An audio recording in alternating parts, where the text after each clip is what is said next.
WrestleMania 40 was one of the best WrestleManias ever. It had amazing moments. It had a Money in the Bank cash in and a feel good ending where Cody finished his story. I'm sorry this video is late. I was on vacation. But hey, I'm here now, so let's get right into it. And the first match to kick off WrestleMania was Becky Lynch versus Rhea Ripley. You know, this match, it I don't know how to say it. It wasn't the best. It wasn't anything like spectacular. It wasn't a 5-star classic. Now I think some of that happened because of Becky getting sick, you know? And since she got sick, obviously they couldn't do as many spots as they hoped. But still, this match wasn't a classic. It wasn't bad. And it was a decent way to kick off the night one in the first match of WrestleMania 40. Next up was the ladder match for the Undisputed Tag Team Championships. And, I mean, wow. I knew this was going to be a car wreck, but I didn't expect that. There was people going through tables. I liked both the winners, as I feel that Austin Theory did have to have a title, especially after beating John Cena at last year's WrestleMania. He can't be just a random guy in the shadow now. He has to do something, and winning the SmackDown Tag Team titles, or now the WWE Tag Team titles, is a great way for him and Grayson Waller too to get in the spotlight a little bit. Awesome Truth, I loved the feel good moment of R-Truth climbing that ladder and grabbing the titles. Definitely think that it was the right option for R-Truth to grab the titles. And also, I loved how he used the AA so much, especially in that pin. So he did deserve to win the titles. But yes, it's kind of weird how R-Truth is older than John Cena, but hey, it doesn't matter. Using his favorite wrestler's move to win a title, it's what we all dream of, right? So, it was an awesome match. I loved it. Absolute car wreck. Nothing technically amazing. Just a bunch of people trying to get a WrestleMania moment. And wow, they succeeded. Next up, Rey Mysterio and Andrade versus Dirty Dom and Santos Escobar. I definitely think that Andrade was a much better person to have in this match than Dragon Lee, just because he's a little bit bigger of a name. And also, he just returned, so you gotta give him something, right? Yeah. Nothing more to say about this match, as it did have some cool spots. The ending with Jason Kelsey and Lane Johnson, I guess it was they are Philadelphia Eagles, but like, what? This is like a big storyline. Why have something that doesn't even matter? Like someone that wasn't even in the storyline just interfere and help the good guys win. I guess I see what WWE was trying to do, but like another match on night 2, I felt like it would have been better off without any outside interferences, at least from people that aren't in the storyline. I didn't expect for the Rey Mysterio and Andrade to win, as I thought you had Dom win with Santos Escobar to make Rey and Dom 1-1, but hey, I want to see where this story is going. Maybe Rey will have his retirement match against Dom. And, it could be a hair versus mask match, and Rey could finally take off his mask in his retirement match. I don't know. I'm not that good at fantasy booking, okay? Please don't come after me. Anyways, it was a pretty good, okay match. Next up, Jade Cargill, Bianca Belair, and Naomi versus Damage Control, which is the Kabuki Warriors and Dakota Kai. Now, this match was okay. I mean, it kind of all just centered around the hot tag to Jade Cargill. Other than that, it was really just a match. I would think after the Damage Control losing so much, they should have got the win, but I don't know where they'd bring the story. Also, Jade turning on Bianca and Naomi might have been a cool thing to happen. I don't know. I'm not Triple H. I'm not the head of creative. But that's just my thoughts. I feel that after losing so much, Damage Control should be rewarded with finally a win. You know? On a big stage. But, I don't know. This was an okay match. Then it was Jey Uso versus Jimmy Uso, brother versus brother. So hype, right? No, the match wasn't really that good, to be honest. I feel that it was really just 50,000 super kicks, 10 minutes, and Jey winning, I guess, was good, but it was really just a bunch of super kicks, and I feel like it should have went on for a little longer, you know? Overall, I don't have much more to say other than this was not my favorite match. It wasn't even a good match. It was a bad match, to be honest.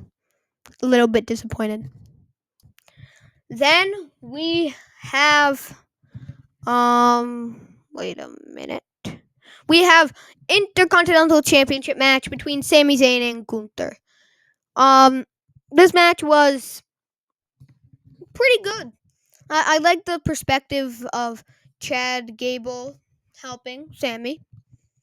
His wife kind of teleported. Like, you saw her in the entrance of Sammy, and then she was in the crowd. I guess she just, like, spawned in. I don't know what happened. It was a little interesting, though, because you didn't see her. Maybe she was, like, secretly there. I don't know. You didn't see her come into the crowd, so I'm wondering how she got in. But the match was long enough where probably the cameras were off or something. I don't know. Anyways, for the actual match, not to get off topic, it was pretty good. I like how Sammy, after getting beaten up, he starts shaking and looking like he has a seizure and finally gets up and hits a nasty brain buster. I mean, like, that thing looks like it will kill you. And then the double haluva kick, I'm pretty sure, for the 1, 2, 3. It's a little odd how they ended Gunther's reign on the 666th day.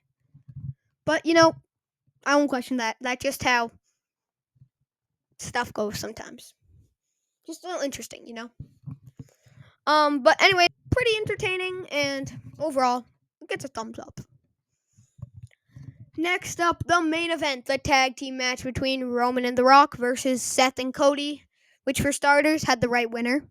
Rock and Roman are the correct winners. They deserve to win. And it's set up for a great night 2 match. And I thought the double pedigree and the double pin kind of thought, like, for a minute, like, oh, what is that actually gonna get to 3? Answer was no. The Rock getting the pin was the right option because Roman doesn't need it as much as The Rock, really, especially on Cody. Roman shouldn't have gotten it on Cody, so I feel like The Rock getting the pin on Cody was the right option. Other than that, I like this match. It was like awesome, like a 4-star. Not anything like greatest of all time. Maybe a 4.5. It was very good, and I liked it. I know that it might have been a little slow, but sometimes that's how matches are. Night 1 ended there, and wow, it was a great night 1. But night 2 was like 5 times better.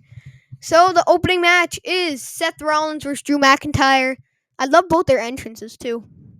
And finally, once they got to the ring, I almost thought that Claymore off the bat was getting to 3. But then Seth kicked out. And then it was like a 10-minute match, maybe even less.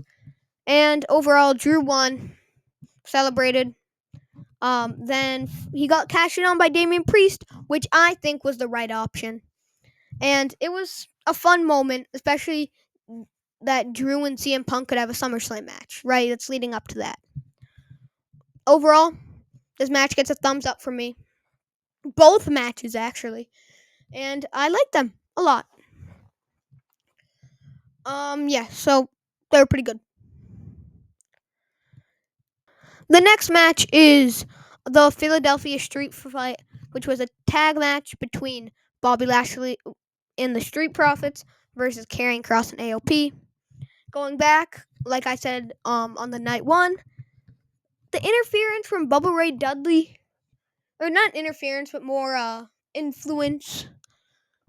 It didn't make sense. Why? Like it in the storyline. Why would he do anything? And why was Snoop Dogg out there too? This match was so random. Like, are they just? I guess they're just trying everything they could to make it like not a bathroom match. Like, bro, why you have Snoop Dogg come out? Like, he had no point in being there. And Bubba Ray Dudley. I guess you just want to get a legend on the show, too. Maybe if you count Snoop Dogg, but like, it wasn't that good of a match, to be honest. Next up, we have LA Knight versus AJ Styles. I feel like this is a lot like Rhea versus Becky, where it had the right winner. Rhea won and LA won, but it didn't blow me away, you know? It didn't have me on my toes for the entire match. It was more of just a match. I didn't expect just one BFT to put AJ away, but who knows? Maybe I don't remember the match that well, so maybe LA hit like a crazy move. I remember him doing something without like the padding outside the ring. Except other than that, like one BFT, maybe like a trifecta of BFTs would make sense. But just one, I don't know. It was an okay match, I would say. Then after that, it was next up was Logan Paul versus KO versus Randy for the US title. I think Logan Paul is the right winner.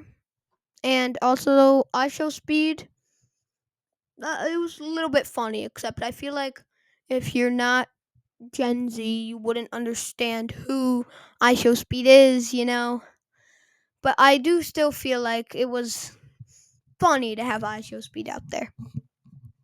I liked how they broke up KO and Randy, because I don't feel like they should have been like an alliance the entire match too. And the ending was interesting with Logan Paul stealing the pin, or Randy RKO'd KO. Logan threw him out of the ring, hit a frog splash, 1, 2, 3 on KO. I felt that was a lot like Logan's character, so I think it was the right decision, and it was a pretty good ending for Logan's character, at least. Thumbs up. Pretty good match. Next up, Bayley versus Io Sky, leader that was betrayed versus her sidekick who has overcame her. But not in this match, as Bayley wins. I think that Bayley deserved to win and was the right option. Yeah. Bayley had the knee thing, had her knee a little bit hurt. I guess that was kind of making her an underdog, which I guess was interesting. Not much else to say about this match, other than I like the outcome of Bayley winning. She finally has won another championship, and it was a good segue into the main event, which was Roman Reigns versus Cody Rhodes in a Bloodline Rules match. This was just awesome. You know, it had that Hogan versus Rock vibe, you know, with the crowd into it. Two, like, awesome guys, two main eventers. The whole story that they're building up. I just feel it was everything that a main event should be. You had The Undertaker I would have thought that if possible, Stone Cold would have made more sense instead of The Undertaker, just because of the Rock and Stone Cold rivalry, you know? But it is what it is. I was still hyped to see The Undertaker. John Cena came out, which was awesome. And it kind of had like what a lot of people are saying, the Avengers Endgame feel, you know? Like everyone came out to defend either side. And in the end, the triple crossroads for the 1, 2, 3. I loved Michael Cole going finish the story on the 1, 2, 3. You know, 1 finish, 2 the 3 story.